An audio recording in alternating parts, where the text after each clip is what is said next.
विवान अपन एक मछली पानी में गई खेलें क्या? ठीक है, एक मछली पानी में गई। अरे बोलो ना छपैक, मेरी मछली आराम से पानी में गई है विवान। छपैक का आवाज कैसा आएगा? ऐसा नहीं खेलेगा मैं। अरे नहीं नहीं, अभी मैं बोलेगी छपैक। ठीक है, एक मछली पानी में गई। छप छप छप छप। ये क्या था? मछली पानी में नहीं जा रही थी विवान, मैंने जबरदस्ती डाला है। अरे तुमको बराबर से खेलने को नहीं होता है क्या? अरे बराबर तो खेल रही है ना मैं विवान। चलो तुम शुरू करो बस। एक मछली, एक मछली। अरे बोलो ना पानी में गई। मेरी मछली पानी में ही है विवान। तुमको नहीं आ रहा खेलने? अरे नहीं नहीं, मैं समझ गई है।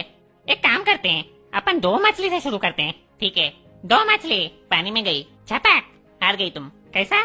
दो मछली है तो दो बार पानी में गई आएगा। अरे दोनों मछली एक साथ पानी में गई है विवान। काय को कर रही हो ऐसा? मैंने क्या किया? थक गया है मैं अभी, मेरे को नहीं खेलने का है तुम्हारे साथ। अरे नहीं, अपन दूसरा गेम खेलते हैं बस। इसमें अपन मछली को पानी से निकालेंगे। ठीक है, एक मछली पानी से निकली, मर गई। तुम्हारे साथ कुछ भी नहीं खेलेगा मैं अभी से।